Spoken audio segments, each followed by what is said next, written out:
Panginoon at yung mga kapatid po nung unang linggo po dito, una kong nag-Sunday po dito, yung mga kapatid po talaga yung sunod-sunod po yung kanila naging problema po sa simbahan po na ito. Talagang ang hirap po nilang encourage sa Panginoon, talagang todo panalangin po. Pero salamat po mga kapatid, nung unti-unti na nakikita na may pag-asa po sa Panginoon, salamat po na buhayan po siya ng pag-asa. Isa po sa nagbigay po ng lalo nagpa-boost po sa mga kapatid, ayun nangarap po kami na magkaroon po ng church service po dito. Mission service po namin, yun nga po yung pinagkaloob po, unang-una binigay po na Diyos yung motor po na, yung white text po nakikita ninyo, yung lagi pong ginagamit. Salamat po, binigay po ng Panginoon. Nung tinignan ko po yung offering po ng simbahan, lagi po kami deficit. No, kung di nyo po, kung alamin po ninyo, more than 50,000 pong deficit po ng simbahan na ito. At hindi po kayang bumili po ng service. Pero sabi ko po sa kanila, hindi ko kailangan dito ang mayaman. Ang kailangan ko may pananampalataya. At salamat mga kapatid, through that faith na sinimulan po natin sa Panginoon, salamat na bunga po ito. May isa pong kapatid na nagbigay po ng certain amount po dito at yan po nakabili po kami ng motor. Although may mga kumontra, may mga nagsalita against po sa decision po na nilagay sa akin ng Panginoon. Pero salamat po, natuloy pa rin yung plano talaga ng Panginoon. At ginutang ko po yung mga kapatid, kasi po almost ang gawain po na ito talagang malapit na po talagang ma-dissolve. Pero ano po ginawa ko po, sa leading po ng Panginoon, pinasyalan po talaga namin lahat ng mga kapatid na nanamig po sa Panginoon. Salamat po, nakabalik po. Ilan po sa kanila sa yung bunga ng panalangin, nakabalik po sila ngayon, naging kagamit-gamit po sa gawain po dito sa Mexico po. And then, isa rin po sa naging malaking hamon din po sa amin ay yung mag-decide po kami magkaroon po ng kolong-kolong. At ang worth po ng kolong-kolong ay 22,000.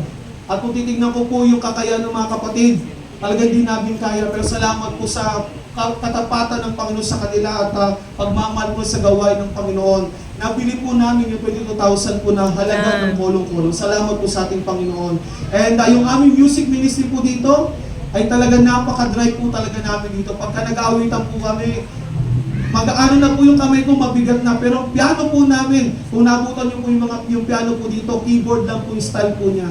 Talagang pahirapan po ang pagtugtog. Pero sabi ko sa nila, mag-pray tayo na uli ng sa mat na ito, mag-pray tayo ng panibagong piano. At di namin alam saan kukunin po mga kapatid. Pero isa lang po ang natutunan namin that time. April po yun, deficit pong simbahan. Almost 5,000 po deficit po ng simbahan that time. Kasi marami po kami tinulungan. May mga nagkasakit, may mga di na sa ospital, kailangan namin tulungan. So imposible sa part namin. Pero sa Diyos wala po talagang imposible. So nag-pray po kami ng bagong piano. Sabi ko, hindi na basta-basta piano. Gusto ko yung magagamit talaga at maganda yung ating music ministry. And praise God po mga kapatid, may ginamit po ang Panginoon. Kung bakit meron po kami ganyang kagandang piano. Salamat po sa ating Panginoon. And then isa po rin sa, gusto kong i-highlight din po sa ating pong katapatan po na Diyos simbahan po na ito. Ayun nangarap po kami magkaroon po ng isa pa pong TV para po sa ating anniversary. Actually, last week lang po dumating po yan. At nakapag-design na po kami ng council.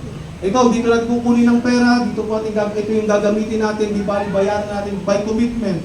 Pero ano po, purihin natin ang Panginoon. That time po, nag-decide po kami na kukunin na namin sa gantong pera po yung pambayad po ng TV.